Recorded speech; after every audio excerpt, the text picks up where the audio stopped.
eu já tinha terminado aqui a matéria quando eu estava olhando o nosso site, só que eu tirei do nosso site, da Regina Fida, está lá. Foi colocado no dia de hoje, essa matéria. Eu, de repente, fui ver e tinha uma outra matéria que me chamou a atenção. Não sei se vocês sabiam, mas São José só apareceu uma única, só existe uma única aparição documentada de São José. Né? Você tem aparições de santos, aparições de Nossa Senhora, várias, né? De São José não tem. Eu vou ler então aqui. Olha que coisa impressionante, hein? Para quem quiser ir lá na França. Então está aqui, ó. No alto do Monte Bessillon, na França, um acontecimento singular marcou a história da igreja.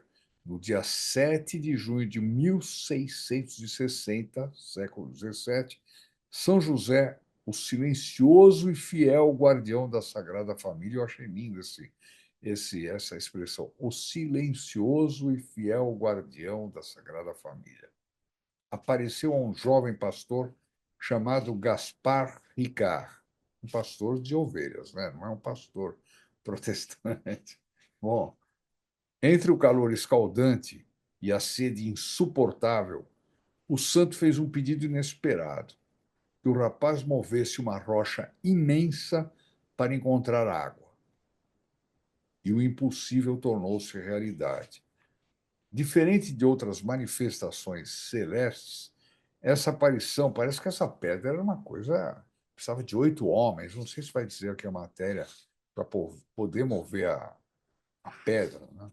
E o pastor moveu, então ele diz aqui, ó, diferente de outras manifestações celestes, essa aparição não veio acompanhada de longas mensagens ou promessas extraordinárias. Já disse antes que é em silêncio.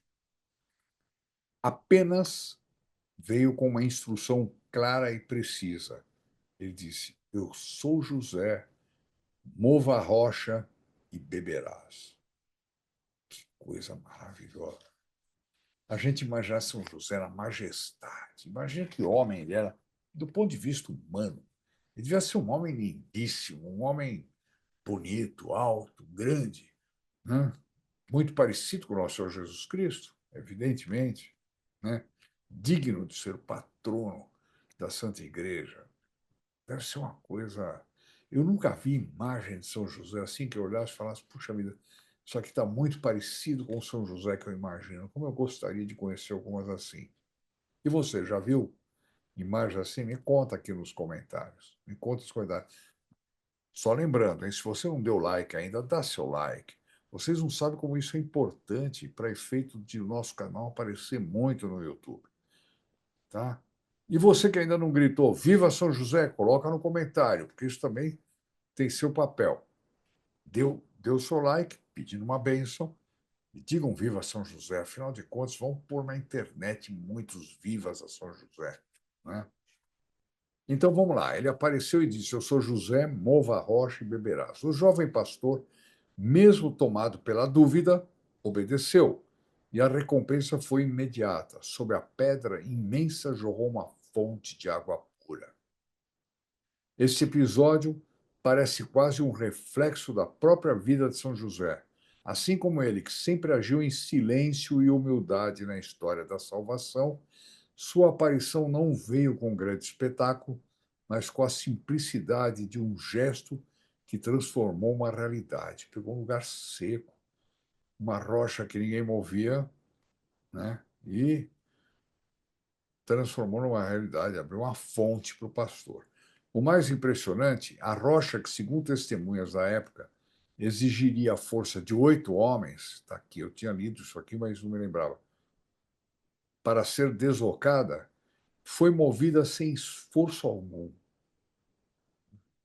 Eis o triunfo da obediência sobre a dúvida, da fé sobre a hesitação humana, porque o pastor ficou meio assim, né?